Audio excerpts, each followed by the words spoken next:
इस कार्यक्रम के पुण्यार्चक हैं श्री रमेश सरावगी, श्री किरण सरावगी, श्री अनिल सरावगी, श्रीमती जयश्री सरावगी, श्री ऋषभ कुमार सरावगी, श्रीमती ऋषा सरावगी, श्री मयंक सरावगी, श्रीमती शैली सरावगी, श्री उमंग सरावगी, श्रीमती मेहुल सरावगी, श्री शुभम सरावगी, श्रीमती अवंतिका सरावगी, कुमारी सात्विकी, चिरंजीव एकांश, चिरंजीव यथार्थ Saraogi, firm Saraogi Udyog private limited and Saraogi global private limited.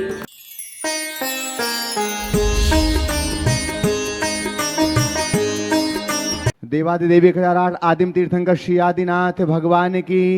दोनों हाथों को आकाश की ऊंचाइयों प्रदान करते हुए पूरी चेतना के साथ जय घोष करें। चैतन्य चमत्कारी श्री चंद प्रभु भगवान की। परम शांति विधायक श्री शांतिनाथ भगवान की। चिंतामणि श्री पार्श्वनाथ भगवान की। वर्तमान शासन नायक श्री महावीर भगवान की। 24 तीर्थंकर भगवंतों की। संत शिरोमणि 108 आचार्य गुरुवर श्री विद्यासागर जी महामुनिराज की। आचार्य श्री समय सागर जी महाराज की।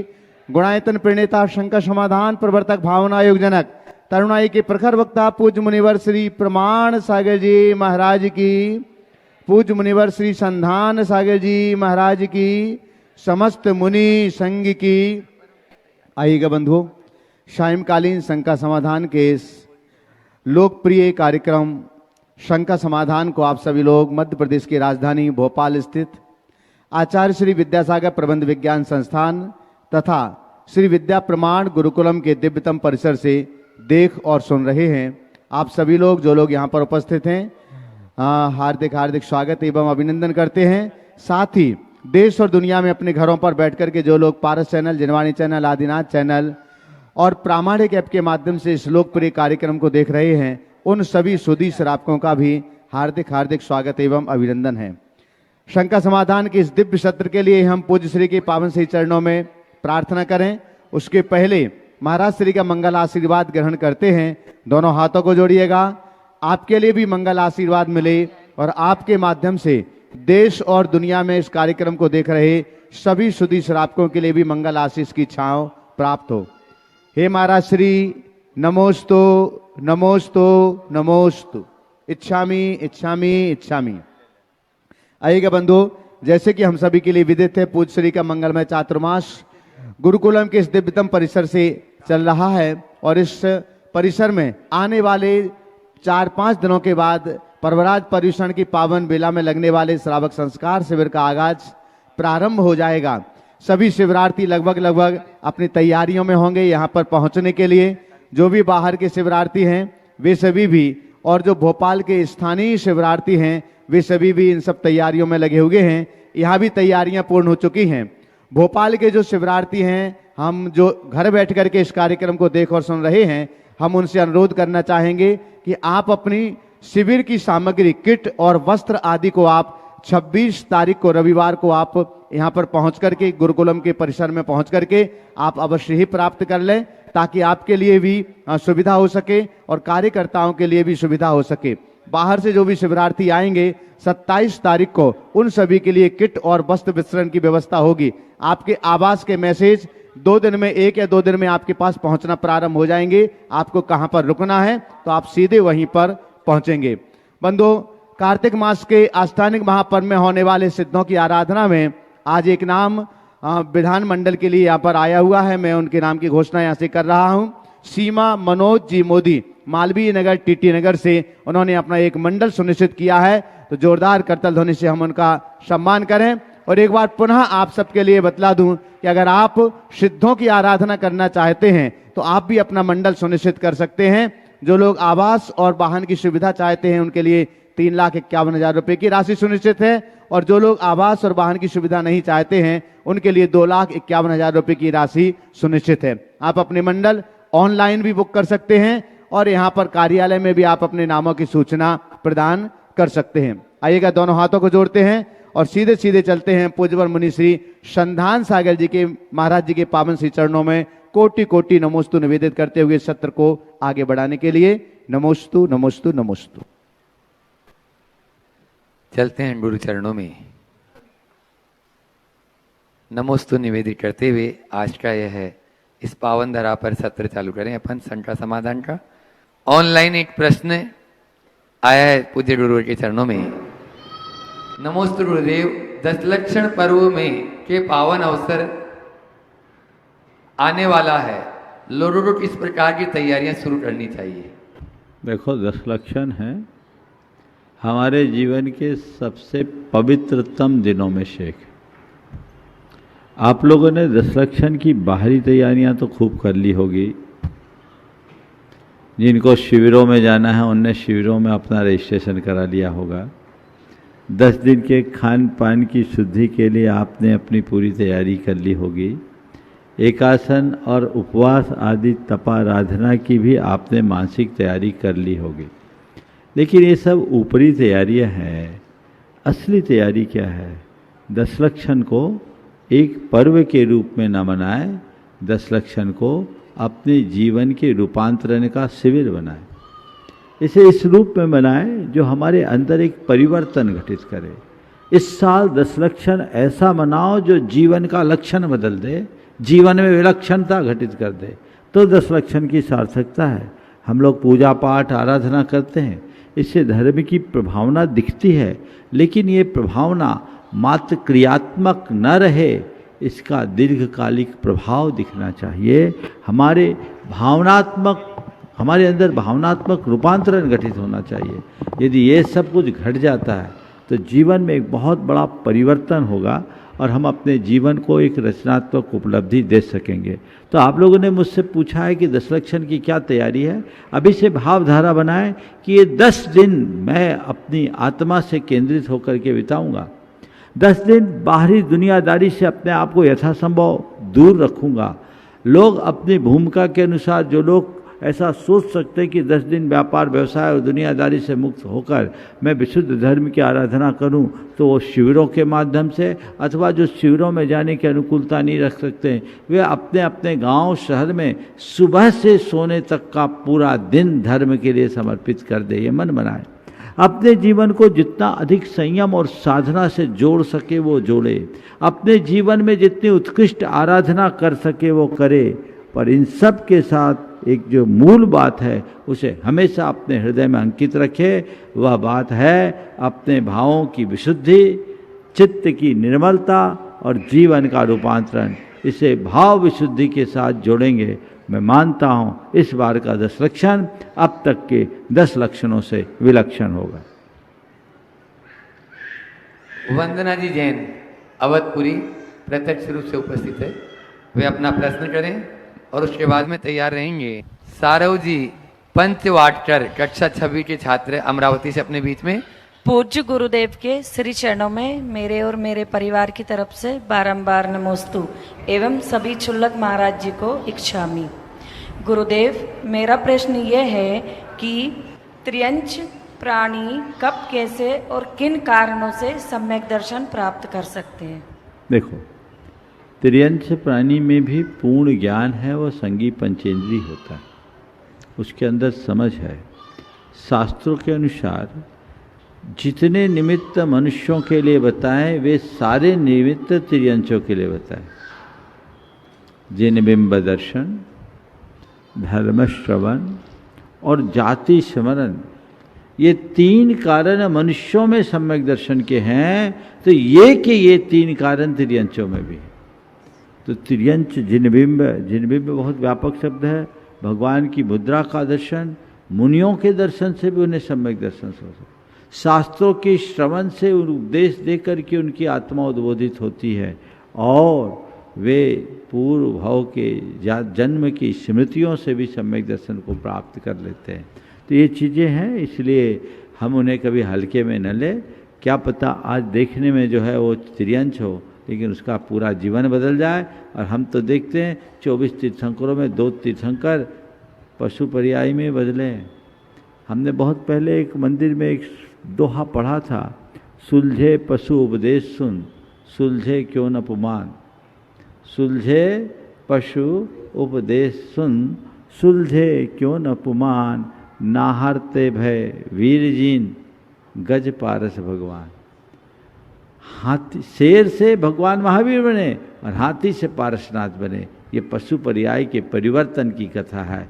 तो हम पशुओं को कभी कमजोर न कहें, ये मान के चले कि वो कर्म के परिपाक को भोग रहे हैं, लेकिन अपनी आत्मा की जागरूकता से वे कर्म को काट भी सकते हैं।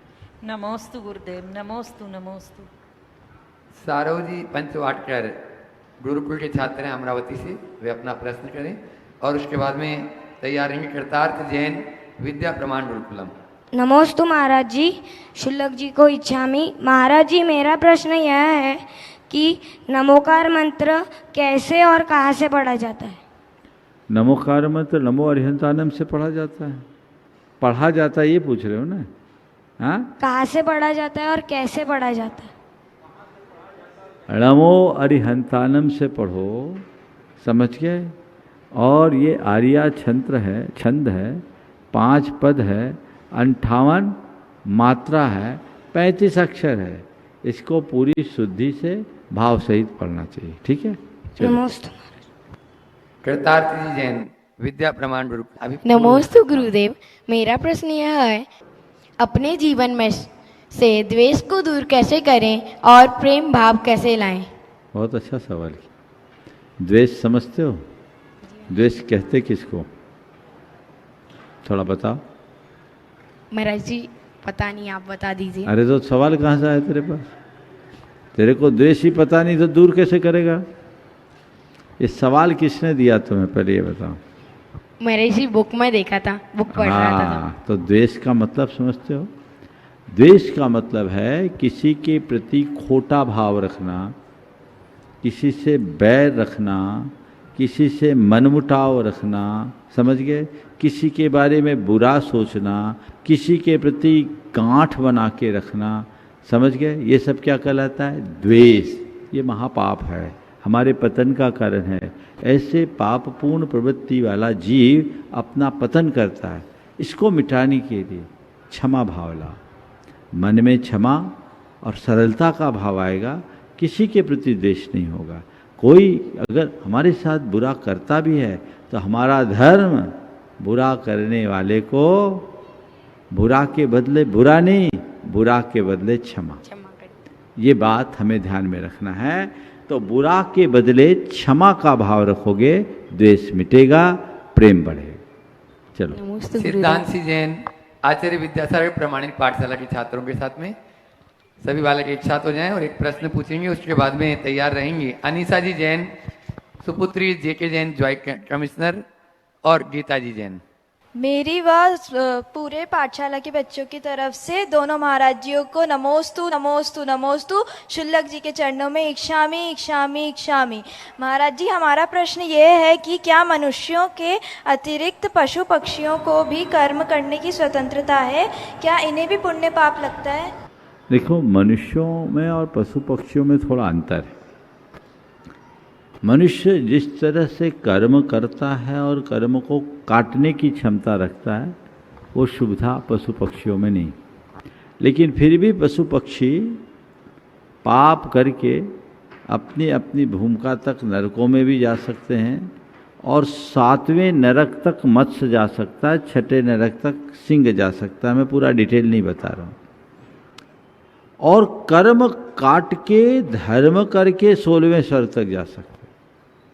इतनी योग्यता पशु पक्षियों में भी है। हाँ, मनुष्य की स्थिति आगे मनुष्य मुनि बनकर मोक्ष तक जा सकता है। तो पशु और मुनि में यह अंतर है। नमोस्तु महाराज। अगला प्रश्न कर रहे हैं अनीसा गीता जी जैन और साथ में अनिता जी जैन जैन को परिवार में भी शामिल हो जाए। महाराज श्री के चरणों में त्रिवार नमोस्तु।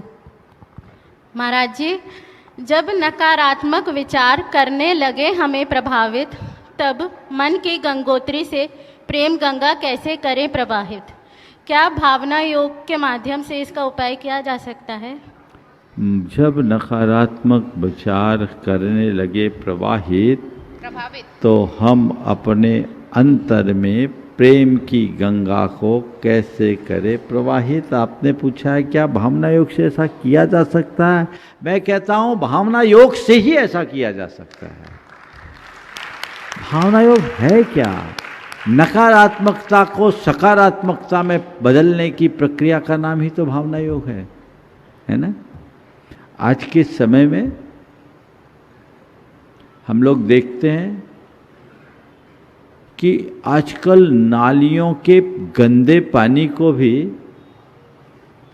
क्या कहते हैं, उसको रिसाइकिल करके शुद्ध पानी बना लिया जाता है, बनाया जाता है। जी महाराज जी। ये क्या है? उसकी प्रोसेस है। इसी प्रकार यदि व्यक्ति भावना योग करता है तो अपने अंदर रहने वाले विचारों की गंदगी को भी सद्भावों की सुगंध बना सकता है। समझ गए जी। तो हम विचारों को बदलने की कोशिश करें, विचारों को मोड़ने की कोशिश करें। जब हम बार बार भावना योग करते हैं, भावना योग के चारों चरणों को अपनाते हैं, तो हम अपने विचारों के प्रति जागरूक होकर उन्हें परिवर्तित करने में समर्थ हो जाते। नमस्ते महाराज। महाराज श्री भावना योग का मतलब कुछ निश्चित समय है कि किसी भी समय हम कर सकते हैं? सबसे उत्तम है सुबह सुबह, और बाकी दिन भर जब आए तब करो। नमस्ते महाराज। बंधु आज अपने बीच में पिंडरी लखनादून से गुणमाला रेसू जैन, वासुजी जैन यहाँ पर उपस्थित हैं। मैं चाहूंगा एक बार जोरदार तालियों से उनका सम्मान करें और उनके सम्मान के लिए वो अपना प्रश्न गुरु चरणों में करें। और उसके बाद में तैयार रहेंगे लोकेश रेखा जी झांझरी किशनगढ़ से अपने बीच में गुणायतन ट्रस्टी। परम उपकारी गुरु भगवान आपके श्री चरणों में मेरा बारंबार नमोस्तु नमोस्तु नमोस्तु। इक्षामी महाराज जी, इक्षामी महाराज जी, इक्षामी महाराज जी। महाराज श्री, मेरा प्रश्न है कि वर्तमान में फल और सब्जियों को जहर जैसा माना जाता है, उनकी उपयोगिता लोग नहीं समझ पाते, जबकि आज आहारचर्या में साधुओं के हम इसका उपयोग देख रहे हैं। तो हम लोग को भी अपने जीवन में इसका कैसे उपयोग करना चाहिए, तो इसके बारे में आप देखिए। फल सब्जियों को लोगों को अपने भोजन में अधिक मात्रा में लेना चाहिए। ज़्यादा ज़रूरत से ज़्यादा कार्बोहाइड्रेट का प्रयोग नहीं करना चाहिए। आजकल इन सब बातों पर काफ़ी विस्तार से शोध चल रहा है। लोगों को खान पान पर पूरी तरह से जागरूकता रखनी चाहिए, बशर्ते फल सब्जियां ऑर्गेनिक हो, रसायन मुक्त हो। आजकल जिस तरह से रासायनिक खादों और कीटनाशकों का प्रयोग हो रहा है वो ठीक नहीं। कई जितने भी बड़े शहर हैं उनमें तो शहरों से लगे नालों के किनारे में ही सब्जियां होती हैं, वो हमारे लिए कतई उपयोगी नहीं है। इसलिए मैं सभी को सलाह दूंगा, आजकल कैंसर आए दिन फैल रहा है, चाहे जिसको, अपने अपने घरों में आप लोग किचन गार्डन बनाइए। अब तो गमलों में भी लोग साग सब्जियां उगा लेते हैं। आप थोड़ी सी मेहनत करें, समझदारी से काम करें, तो अपनी ज़रूरत की साग सब्जियां आप काफ़ी हद तक अपने घर में उत्पन्न कर सकते हैं, और उनको उत्पन्न करने के बाद आप दीर्घ काल तक सुरक्षित रह सकते हैं। ओ महाराज श्री, एक छोटा सा प्रश्न एक ही, चलो। अपने बीच में किशनगढ़ से लोकेश रेखा जी झांझरी उपस्थित हैं और मैं चाहूंगा आप एक बार जोरदार ताली से उनका स्वागत करें। और वहीं पर स्वागत के लिए अनुभव जी सराफ महामंत्री विद्या प्रमाण गुरुकुल नवरत्न चातुर्मास के वहीं पहुंच जाएंगे, और संजीव जी गोदा नवरत्न परिवार वे वहीं पर स्वागत अभिनंदन कर देंगे। नमोस्तु महर्षि, नमोस्तु। इच्छामी महर्षि, इच्छामी। महर्षि, मेरा एक प्रश्न था कि जैसे धर्म से आकुलता मिटनी चाहिए, धर्म के प्रभाव से आकुलता मिटनी चाहिए। मैं मतलब स्वाध्याय भी रोज नियमित रूप से करती हूँ महर्षि, तो उसमें आता है। लेकिन महर्षि जैसे मेरा मंदिर का टाइम होता है तो थोड़ा सा भी मैं लेट हो जाती हूँ तो आकुलता बढ़ जाती है महर्षि। या फिर जैसे कहीं भी मुझे महर्षि के दर्शन करने की इच्छा होती है अंदर में, और जैसे इनको बोलती हूँ तो थोड़ा सा ही बोलते चलेंगे चलेंगे, तो आकुलता बढ़ जाती है महर्षि। तो उसके लिए क्या समाधान है महर्षि? बहुत अच्छा है। धर्म करने के लिए आकुलता छोड़नी चाहिए, और आकुलता मिटाने का नहीं धर्म है। लेकिन ये बात बिल्कुल सही, आप नहीं, आप जैसी प्रयास सब धर्म करने की आकुलता है, जबकि आकुलता मिटाना धर्म है। फिर भी धर्म करने की आकुलता अधिक होना ये कतई उचित नहीं है। आकुलता मुक्त जीवन होना चाहिए। और ये सब क्यों होता है? ऐसा इसलिए होता है क्योंकि हम क्रियाओं को धर्म मानते हैं। और हमें ऐसा लगता है कि हमारी एक क्रिया छूट जाएगी तो नुकसान होगा। तो जब किसी के हाथ से कोई मूल्यवान चीज छूटती, तकलीफ होना स्वाभाविक है। हमारी श्रद्धा है धर्म के प्रति, धार्मिक क्रियाओं के प्रति लगाव है, जुड़ाव, वो प्रभावित होगी तो आकुलता तो होगी ही होगी ना, इसमें कोई संशय नहीं। लेकिन उस घड़ी अगर हमारे अंदर थोड़ी धैर्य और समझ हो तो हम इस आकुलता से अपने आप को बचा सकते हैं और मुक्त कर सकते। ओम प्रश्न उत्तर की बात, उस घड़ी हम इस आकुलता से अपने आप को बचा सकते हैं, मुक्त हो सकते हैं। भावना बहानी चाहिए, व्याकुलता नहीं। और अगर एक दिन हमारी कोशिश होनी चाहिए कि मंदिर हम समय पर पहुँचे, पर कदाचित पहले दिन समय पर न पहुँच पाए तो आकुल होने की जगह अपने आप में कोई प्रायश्चित ले और दूसरे दिन समय पर पहुँचे। महाराज के दर्शन करने के लिए जाना है, सामने वाले को अनुकूल नहीं बन पा रहा है तो व्याकुल ना हो, तब तक के लिए अपने मन में अच्छी भावनाएं भाएं, जाप करे, पाठ करे, कोई त्याग करे कि चलो जब तक हमें योग नहीं मिलेगा तब तक मेरा पुण्य का योग बढ़े, इसलिए त्याग है। ये भी तो एक सकारात्मक रास्ता हो सकता है। आकुलता में समाधान नहीं है और भावना में कल्याण है, इसलिए इस आकुलता को भावना में परिवर्तित करने की कोशिश करो। धर्म करने की प्रगाढ़ भावना रखो, पर व्याकुलता रंच मात्र भी मत रखो। ओ नमोस्तु महर्षि। एक बार जोरदार ताली बजा दीजिए पूरे परिवार के लिए। और सम्मान कर रहे हैं महिलाओं के लिए, अमृता जी पहुंच जाए, 1 जना पहुंचे। और उसके बाद में राजेश जी IAS तैयार रहेंगे। जो अध्यक्ष हैं श्री विद्या सागर प्रबंध विज्ञान संस्थान के, वे अपना प्रश्न गुरुवर के चरणों में कर रहे हैं। और उसके बाद में निरंजन जी पाटनी विदिशा से अपने बीच में है, वे तैयार रहेंगे। नमोस्तु भगवान, मुनि संघ के चरणों में तेरे बार नमोस्तु, छुल्लक जी के चरणों में इच्छामी। गुरुदेव, मेरा कोई प्रश्न नहीं है, एक जिज्ञासा टाइप की है। पिछले दिनों जैन समाज के एक कार्यक्रम में अशोकनगर में एक घटना घटित हुई। सभी लोग उस घटना से अवगत हैं। मेरे मत में यह घटना नहीं होना चाहिए थी। संपूर्ण भारतवर्ष में गुरुदेव इस संबंध में चर्चाएं व्याप्त हैं और संपूर्ण जैन और जैनेतर समाज में इस घटना से क्षोभ है। गुरुदेव, इस संबंध में कृपया मार्गदर्शन देना चाहेंगे। देखो भाई, ये जो घटना है इसे कतई अच्छी नहीं कही जा सकती। आचार्य समय सागर जी महाराज हमारे संघ के सर्वमान आचार्य थे, हैं और रहेंगे, इसमें किसी प्रकार का कोई संशय नहीं है। और संघ के विषय में, संघ की परंपरा के विषय में किसी भी व्यक्ति को उठाने का अधिकार नहीं। अब इस तरह की घटना घट गई, ये घटना अशोभनीय है, निंदनीय। इस तरह की घटनाओं के घटने से समाज में क्षोभ उठना स्वाभाविक है। लेकिन मैं पूरी समाज से ये कहूँगा कि हमारा धर्म क्षोभ का नहीं, हमारा धर्म क्षमा का है। अपने क्षोभ को नियंत्रित करना चाहिए। इस क्षोभ के वेग में जो कुछ भी हो रहा है यह भी धर्म सम्मत नहीं कहा जाएगा। हम लोग कहाँ जा रहे हैं? हम अहिंसा के पथ पर चलने वाले लोग थोड़े से भावनात्मक उद्वेग में आकर अगर अपना नियंत्रण खोकर वही प्रदर्शित कर रहे हैं तो हम अपने आप को आचार्य विद्यासागर के भक्त कहलाने के अधिकारी, शिष्य कहलाने के अधिकारी कैसे बने? परम पूज्य गुरुदेव के आदर्श को हम कहाँ ले जा रहे हैं? आज सब बातें सड़कों पर आम होने लगी है। आप थोड़ा सोचो, जिस हिमालयी व्यक्तित्व की प्रतिष्ठा हम उसे कहाँ ले जा रहे हैं? उन्होंने हमें क्या सिखाया? गलतियों की निंदा करनी चाहिए, सामने वालों, निंदा भी एक सीमा में, सामने वाले की गलती को सुधारने के लिए हमें प्रेरित करना चाहिए, अवसर देना चाहिए कि उसकी गलतियां सुधरे, वो अपनी गलतियों को सुधारे।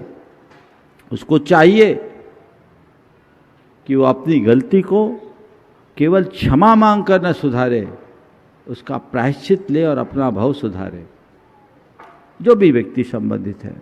लेकिन समाज को चाहिए कि इस तरह की कोई प्रतिक्रिया न करे जिससे जैन धर्म की प्रतिष्ठा सड़कों पर आ जाए और आप भी अनजाने में हिंसा के भागीदार बन जाए। आप जो भी हैं, मैं सबसे कहूँगा, गलती करने वाले ने गलती की, पर अब हम दूसरी गलतियों से अपने आप को बचाएं। हमें धर्म की प्रभावना को देखना है, समाज को अप्रभावना से बचाना है, परम पूज्य गुरुदेव के गौरव गरिमा को खंडित नहीं होने देना है और अपनी मर्यादा को तार तार होने से बचाना है। हमें इस दिशा में सबको प्रयास करना चाहिए।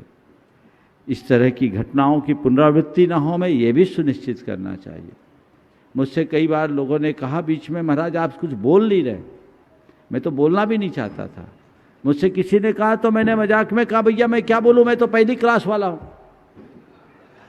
और पहली क्लास वाला किसी को क्या नसीहत देगा।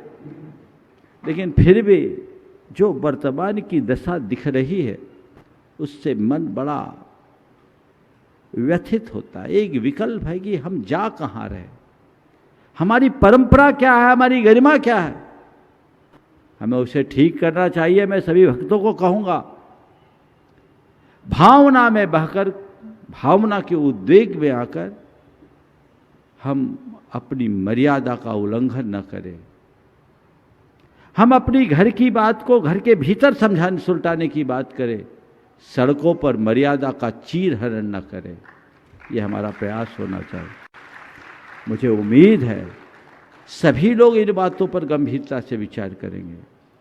परम पूज्य गुरुदेव के प्रति, संघ और संघ की व्यवस्था के प्रति किसी भी व्यक्ति का कुछ भी बोलना कतई उचित नहीं है। लेकिन अगर किसी व्यक्ति ने कुछ बोल दिया, उसको लेकर हम इतना बवाल कर दें कि हमारी मर्यादाएं हमारे हाथ से छिटकने लगे, तो ये भी बुद्धिमानी नहीं कही जाएगी। तो मैं पूरी समाज से कहूँगा कि ऐसी घड़ी में आप ऐसी प्रतिक्रियाओं से बचें जो हमारे धर्म को खंडित करती है। गुरुदेव हमेशा कहा करते थे कि शंकर बनना है तो विष पीना सीखो और विष को पचाना सीखो। ये गुरुदेव कहा करते थे। एक संदर्भ में उन्होंने मुझसे कहा था कि शंकर बनना है तो विष पियो और विष पचाओ, और मैंने उनसे यही प्रेरणा ली। समाज से भी मैं कहूँगा कि हमें कभी भी ऐसे मौके पे इस तरह का कोई कृत्य नहीं करना चाहिए जो हमारे धर्म के विरुद्ध हो, हमारी संस्कृति के विरुद्ध हो, हमारे समाज की गरिमा और प्रतिष्ठा को खंडित करती हो। हमें इन बातों का ध्यान रखना चाहिए। ज़्यादा मैं इस विषय में कुछ नहीं कहूँगा, पर पुनः समाज से कहना जरूर चाहूँगा कि ऐसी प्रतिक्रियाओं से बचिए, क्योंकि जिस तरह की चीज़ें आ रही है वो हिंसा की ही पर्याय है, और हमारा धर्म हिंसा नहीं अहिंसा है। इस बात को सबको समझना चाहिए और उसी लाइन पर सबको चलना चाहिए। मैं इससे अधिक न कर यहीं विराम लूँगा। विदिशा से निरंजन जी पाटनी, अनन्य गुरु भक्त पूरे परिवार के साथ में हैं, गुणायतन ट्रस्टी भी हैं, स्वतट जी जैन वे भी साथ में हैं। एक बार जोरदार ताली बजा दीजिए इनके पूरे परिवार के लिए।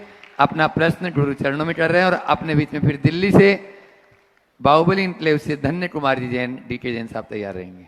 गुरुवर के चरणों में अनंतानंदवाद नमोस्तु, सभी क्षुल्लक महाराज के चरणों में इच्छामी। गुरुदेव, पापा मुझसे हमेशा कहा करते हैं कि समय को पकड़कर चलो, समय के हिसाब से चलो। समय को कैसे समझा जा सकता है या कैसे पढ़ा जा सकता है कि आज वर्तमान में मेरा समय सकारात्मक है, अच्छा है, अच्छी क्रियाएं करने के लिए है, या मुझे किसी चीज़ों से बच के चलना है? इस चीज़ को मैं कैसे समझ सकता हूँ, यही मेरी जिज्ञासा है। तुम्हारा बहुत बड़ा सौभाग्य है कि तुम्हें ऐसे पिता मिले जो तुम्हें ऐसी सीख दे रहे। आजकल के तो माँ बाप को इतनी फुर्सत कहाँ अपनी संतान को ऐसी सीख देने की। तुम्हारे पिता ने बिल्कुल ठीक कहा है कि समय के हिसाब से चलो, समय को पकड़ करके चलो, समय को समझ करके चलो। सवाल है समय को समझे कैसे। देखिए, समय कुछ नहीं, औचित्य को समझो। क्या मेरे द्वारा करने योग्य है और क्या करने के अयोग्य है, इस औचित्य के बोझ से जुड़ करके अगर काम कर ले तो सब चीजें ठीक। नमोस्तु गुरुदेव। गुणायतन ट्रस्टी धन्य कुमार जी जैन दिल्ली से अपने बीच में प्रश्न करेंगे अपना, और उसके बाद में राहतगढ़ से चंचल जी राजेश जी जैन की सुपुत्री तैयार रहेंगी। राहतगढ़। नमोस्तु आशी, नमोस्तु। आजकल परिवार और बच्चों में बहुत अच्छे लोग हैं सभी, पर मोबाइल के प्रयोग की वजह से आपस में मन मुटाव और चिड़चिड़ापन बढ़ता जा रहा है। इसके लिए हम कैसे बचें, इसके लिए थोड़ा सा बताइए आशी। मोबाइल के वजह से मन मुटाव बढ़ रहा है तो मोबाइल को ही हटा दो। मैंने विगत दिनों में कहा था, डिजिटल डिटॉक्स पर आजकल पूरी दुनिया में बहस चल रही है और हमें उसे मिटाना चाहिए। लोगों को अपना मनमुटाव दूर करना है। 2 प्रयोग कीजिए, परिवार के लोग। 2 प्रयोग मैं दे रहा हूं। परिवार में प्रेम हो, सद्भाव बना रहे, तो उसके लिए 2 प्रयोग नित्य करें। पहला प्रयोग, एक टाइम का भोजन सब लोग साथ करें और एक साथ बैठकर 5 मिनट का भावना योग या मंगल भावना पढ़ें। एक टाइम फिक्स करके कि इस समय हम लोग सब जो उपस्थित है उनको ये करना ही। दूसरी बात, एक आदत डाले किसी के द्वारा अच्छा होने पर थैंक्स देने की और गलती कर देने पर, खुद के द्वारा कोई गलती होने पर क्षमा मांगने की। बस क्षमा मांगने की आदत और धन्यवाद देने की प्रवृत्ति यदि हो जाए तो मैं मान करके चलता हूँ सारी दुविधाएं दूर हो सकती है और जीवन का पथ प्रशस्त होगा। लोगों के हृदय में प्रेम और सद्भाव जागेगा। मैं चाहूँगा धन्य कुमार जी जैन साहब का स्वागत वहीं पर कर दें। प्रेमचंद जी प्रेमी, नरेंद्र जी टोंगिया, राजेश जी IAS पहुंच जाएं और आप लोग जोरदार तालियों से DK जैन साहब का स्वागत अभिनंदन कर दें। अगला प्रश्न कर रही चंचल जी जैन, राजेश पूरे परिवार के साथ में, और तैयार रहेंगे सुनील जी पब्लिशर्स, लाल घाटी। गुरुवर के चरणों में बारंबार नमोस्तु नमोस्तु नमोस्तु। गुरुवर, आटे के मुर्गे में भाव हिंसा की गई है, लेकिन उस भाव हिंसा में स्थापना निक्षेप और भावों की बहुत विशुद्धि होती होगी, तभी तो ओरिजिन जैसा पाप लगा। क्या हमारे द्वारा की गई भाव हिंसा का भी इतना अधिक पाप लगता होगा? क्योंकि हम मोबाइल और अन्य ऑनलाइन गेम के माध्यम से हिंसा के कार्य मनोरंजन हेतु करते हैं, जिसमें आटे के मुर्गे जैसे ना तो भाव होते हैं और ना स्थापना। कृपया शंका का समाधान करें। देखो, बहुत ही गंभीर और संवेदनशील सवाल है। शास्त्रों में जो आटे की मुर्गे की कथा है, उसने एक ने आटे में मुर्गा का संकल्प किया और उसका वध किया। उससे कई जन्मों में वो दुर्गति का पात्र बना। उसके अंदर तीव्र संक्लेश था। इसलिए कभी भी हम भाव भी न करें, भाव का फल मिलता है। हमारे शास्त्रों में एक दूसरा उदाहरण आता है राघव मच्छ और तंदुल मच्छ का। राघव मच्छ अनेक मछलियों को खाने के बाद भी स्वर्ग चला जाता है और तंदुल मच्छ एक को भी नहीं खाता, लेकिन भाव करने के परिणाम स्वरूप 7वें नरक जाता है। नहीं, सब नरक जाए ऐसा कोई जरूरी नहीं। राघव मच्छ 16वें स्वर्ग तक जा सकता है। सुधार लो धारणा। महामच्छ 16वें स्वर्ग तक जा सकता है, वो संयमा संयमी भी हो जाता है। तो ये व्रती भी बन सकता है। तो ये एक स्वर्ग चला गया, एक नरक चला गया भाव की विकृति के कारण। अब आपने कहा कि हम डिजिटल गेम्स के माध्यम से जो हिंसा करते हैं, तो उसमें मारने का भाव नहीं होता क्या? मारो। थोड़ा विचार करो, हम लोग किस परंपरा में पले बढ़े लोग हैं। हमारे यहाँ क्या कहा जाता है? सब्जी सुधारो या बनारो, काटो बोलते हैं क्या? मारो काटो जैसे शब्द भी नहीं। मुझे तो बहुत आश्चर्य होता है जब मुर्दाबाद जैसे नारे सुनता हूं जैनियों के मुख से। कहां जा रहे हैं हम? कितनी प्रगाढ़ भाव हिंसा हो रही है।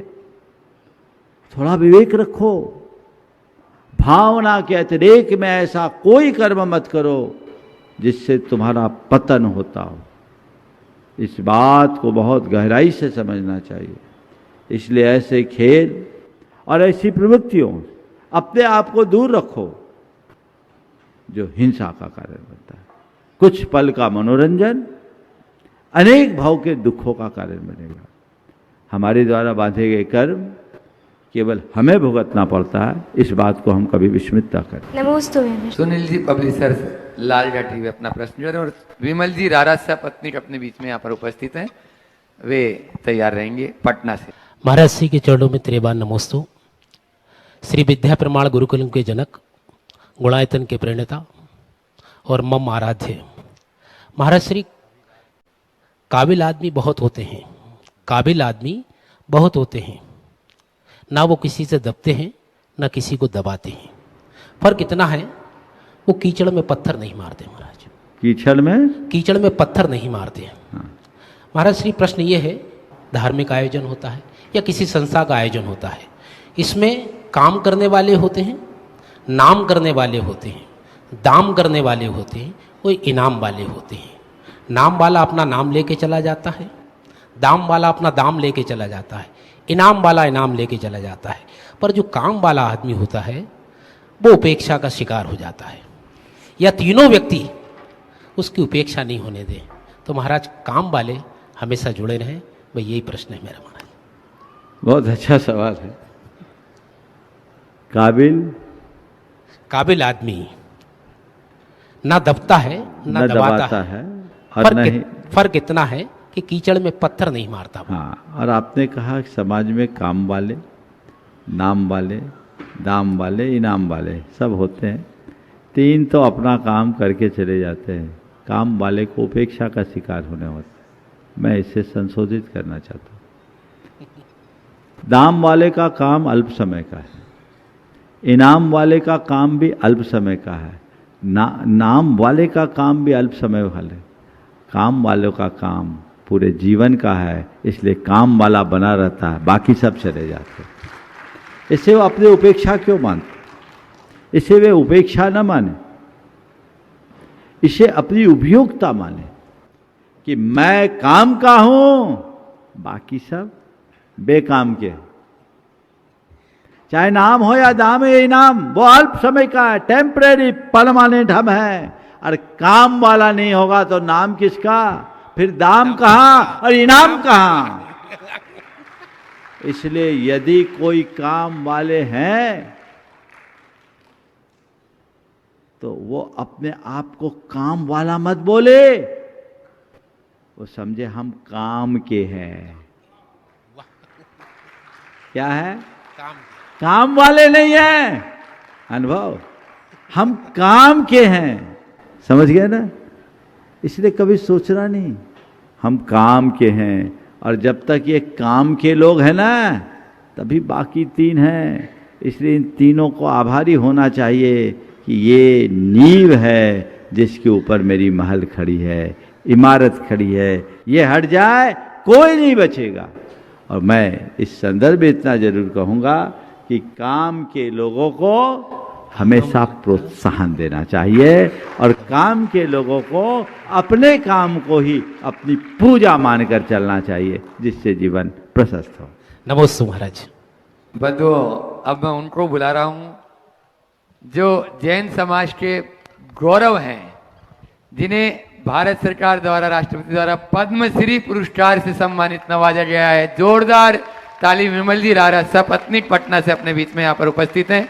वे अपना प्रश्न गुरु चरणों में करेंगे, और मैं चाहूंगा वहीं पर उनका सम्मान नवरत्न परिवार वहीं पर कर देंगे। नमोस्तु गुरुवर, समस्त मुनि संघ के चरणों में नमोस्तु, सभी चोलक जी के चरणों में नमोस्तु। बहुत दिनों से, बहुत वर्षों से गुरुवर से मिलने की इच्छा थी, क्योंकि रोज समाज के अंदर इतनी समस्याएं आती हैं उसके समाधान के लिए अंत में आप ही की शरण में आने की इच्छा होती है।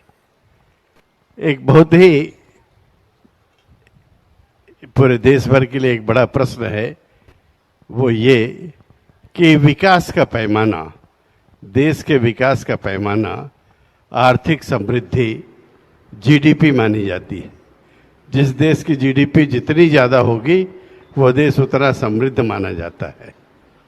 क्या जीडीपी उपभोग जितना ज़्यादा होगा किसी भी समाज में, स्वाभाविक रूप से जीडीपी बढ़ेगी, चाहे वो विकास के कारण हो या विनाश की गति के कारण हो। क्या ऐसी स्थिति में पूरे विश्व के अंदर आज हम लोग चिंता कर रहे हैं, हमारा जैन धर्म या भारत की जो जीवन पद्धति है वो अगली पीढ़ी में कैसे ट्रांसफर हो, उनको शुद्ध वायु, शुद्ध जल और शुद्ध आहार मिल सके और इसके साथ साथ आध्यात्मिक और देश के विकास की शिक्षा मिल सके। इसमें एक बड़ा प्रश्न चिन्ह आज पूरे देश के अंदर है। हम प्रकृति केंद्रित विकास की बात करना चाहते हैं, परंतु नई पीढ़ी तक ये जाएगा कैसे, ये एक बड़ा प्रश्न चिन्ह है। गुरुदेव के चरणों में यही मेरा निवेदन है। पहले तो मैं चाहूँगा विमल जी का एक बार जोरदार अभिनंदन आप सब कर दें। ये हमारे समाज के गौरव हैं। इन्होंने अपने जीवन को एक नई ऊंचाई प्रदान की, सेवा का उत्कृष्ट प्रतिमान इन्होंने स्थापित किया और हम सब के लिए एक बड़ी बात है कि पिछले 4 साल पूर्व इन्हें पद्मश्री के सम्मान से सम्मानित किया गया। आज भी ये अनेक प्रकार के सेवा के प्रकल्पों से जुड़े हुए हैं। वर्तमान में पटना में एक दिव्यांगों का एक बहुत बड़ा केंद्र संचालित कर रहे हैं, जो इनकी सेवा का उत्कृष्ट प्रतिमान भी है। आपने जो प्रकृति आधारित अर्थव्यवस्था की बात की है, ये बहुत ज़रूरी है और जैन धर्म का तो मूल ही यही है। अगर हम प्राकृतिक जीवन पद्धति को आत्मसात करते हैं तो हमारी संपूर्ण जीवन की व्यवस्था अपने आप अच्छी होगी। प्रकृति के साथ छेड़छाड़ का ये कुपरिणाम हम सबके सामने है कि आज अनेक प्रकार की विकृतियाँ आ रही है। जलवायु परिवर्तन और पर्यावरण की विकराल समस्या हो रही। प्रकृति का अतिरिक्त दोहन भी एक प्रकार से प्रकृति के साथ अन्याय है। आज बढ़ते हुए उपभोक्तावादी सोच के कारण लोगों की आकांक्षाएं बहुत तेजी से बढ़ने लगी। अब आवश्यकता और उपयोगिता को गौण करके आज के वातावरण में हर चीज़ों को स्वीकार किया जाने लगा है। ये कतई उचित नहीं है। जहाँ तक अर्थव्यवस्था का सवाल है कि हम जितनी ज़्यादा औद्योगिक विकास करेंगे और उपभोक्तावाद की वृद्धि करेंगे, हमारी जीडीपी उतनी बढ़ेगी। पर मेरा ऐसे लोगों से चिंतन के लिए केवल एक ही कहना है, एक समय था जब भारत विश्व गुरु कहलाता था। एक समय था जब भारत को सोने की चिड़िया कहा जाता था। क्या उस समय कोई औद्योगिक विकास था? क्या उस समय कोई उपभोक्तावाद था? उस समय भारत की ताकत क्या थी? विमल जी, उस समय भारत की ताकत क्या थी? आध्यात्मिक शक्ति में भारतीयता थी। भारतीयता का पहला पाठ है प्रकृति के अनुकूल जीवन जियो। हमारे यहाँ केवल प्रकृति को पूजा नहीं जाता, प्रकृति को आत्मसात करके चलने की प्रेरणा दी जाती। तो वो मॉडल हमारे सामने है और सफलतम मॉडल है। मुझे बहुत प्रसन्नता है कि इस दौर में इस विषय पर बहुत गंभीरता से चिंतन कर रहे हैं लोग, बुद्धिजीवी लोग कर रहे हैं और बहुत सारे ऐसे भी हैं जो इंजीनियर्स हैं, आईआईटीएंस हैं, वो इस काम में लगे। अभी कुछ दिन पहले एक इंजीनियर आए, आईआईटीएन थे, उनने पूरी अपने जीवन शैली को बदल दिया। वो प्रकृति के आश्रित जीवन जी रहे हैं और उनने कहा कि हम बहुत खुश हैं, मुझे लगता है कि अब हमारी आवश्यकताएं बहुत सीमित हो गए। वहाँ इंदौर में कौन आया था? बस लेकर एक आए थे जो पूरा नेचुरल अपना पूरा जीवन ही इस अभियान के लिए लगा दिया है। क्या नाम था उनका? बस वाले आए थे, वो भी IITian है, प्रोफेसर है, और उनने सब चीज़ छोड़कर, ये एक बहुत बड़ा बदलाव है, लेकिन मुझे लगता है काफ़ी कठिन काम है। पर इसके लिए हमें बहुत तगड़ी शुरुआत करनी होगी, डट करके लगना पड़ेगा, जुटना होगा, तब ये जीवन का पथ प्रशस्त होगा। हमें इस दिशा में सतत प्रयास करना चाहिए। नमस्ते।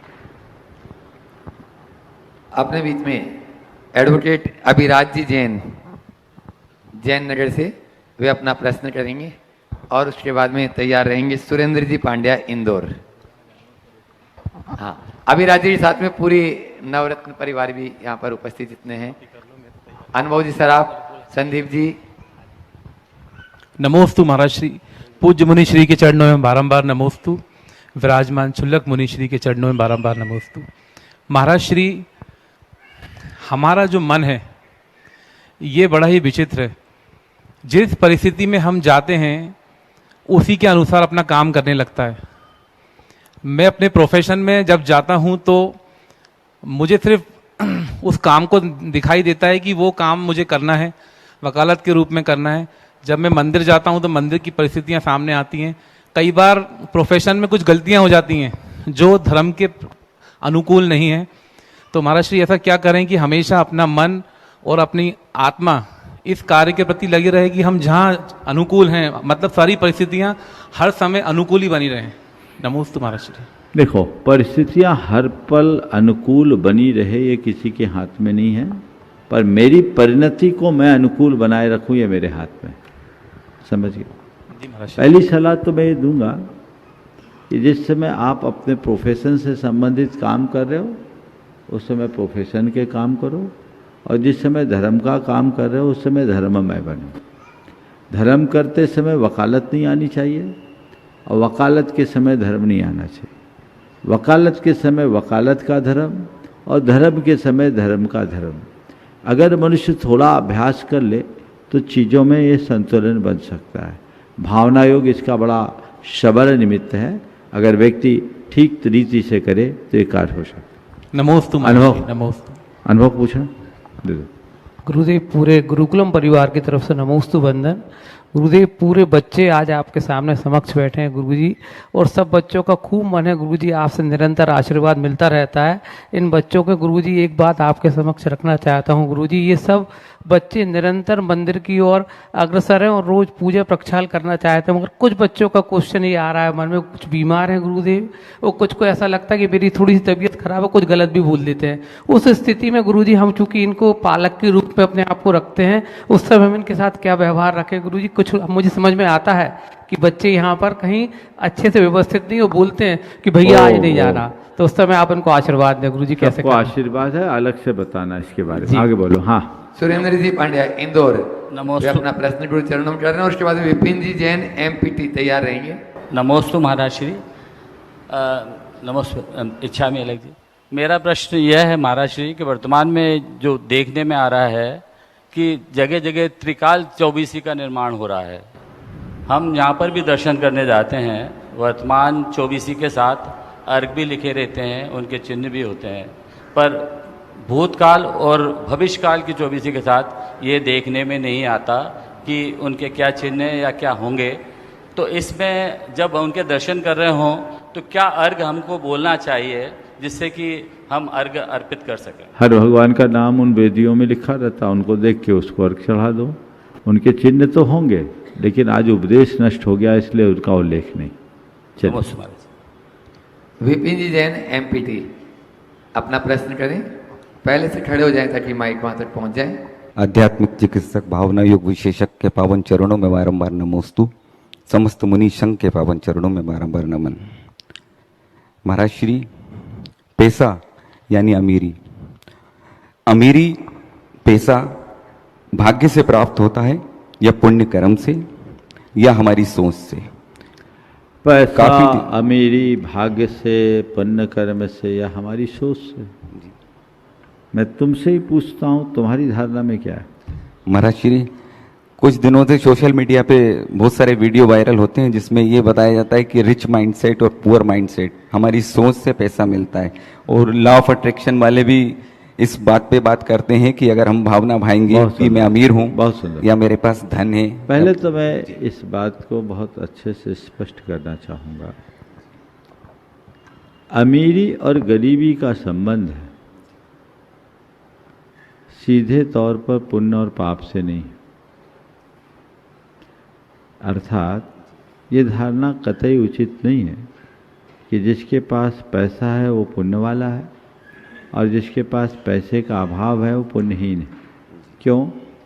यदि ऐसा बनाओगे तो तुम सब पैसे वाले पुण्यवान होगे और सबसे बड़े पुण्यहीन हम लोग हो जाएंगे।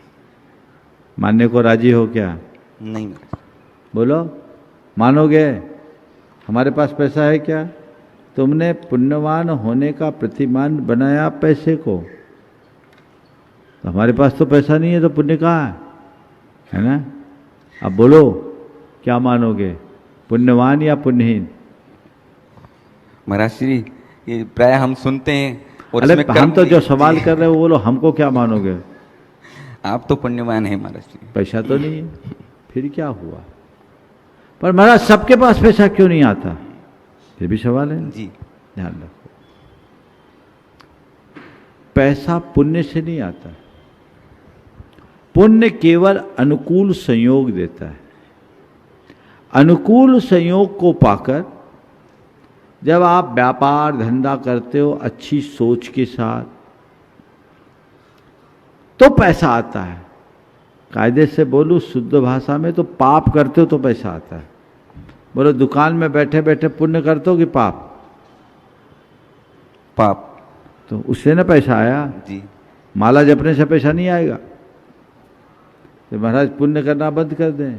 पुण्य तुम्हें अनुकूल संयोग देगा। तुम्हारा पुण्य होगा तो तुम्हें अच्छी जगह दुकान मिलेगी, अच्छी लाइन मिलेगी, अच्छी लिंक मिलेगी, अच्छी गुडविल मिलेगी। पुण्य ने ये दे दिया, अब उसका उपयोग किया तो पैसा कमा लिया।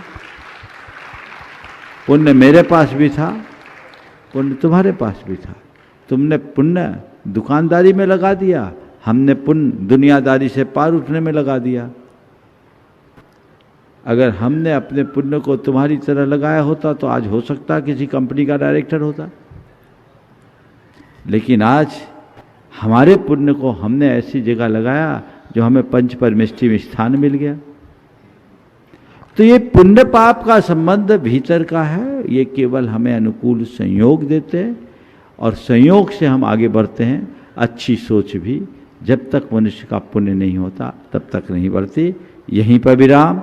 बोलिए परम पूज्य आचार्य गुरुवर श्री विद्यासागर महाराज। पूज्य मुनिश्री प्रमाण सागर जी महाराज की। इस कार्यक्रम के पुण्यार्जक थे श्री रमेश सरावगी, श्री किरण सरावगी, श्री अनिल सरावगी, श्रीमती जयश्री सरावगी, श्री ऋषभ कुमार सरावगी, श्रीमती ऋषा सरावगी, श्री मयंक सरावगी, श्रीमती शैली सरावगी, श्री उमंग सरावगी, श्रीमती मेहुल सरावगी, श्री शुभम सरावगी, श्रीमती अवंतिका सरावगी, कुमारी सात्विकी, चिरंजीव एकांश, चिरंजीव यथार्थ Saraogi, firm Saraogi Udyog private limited and Saraogi global private limited.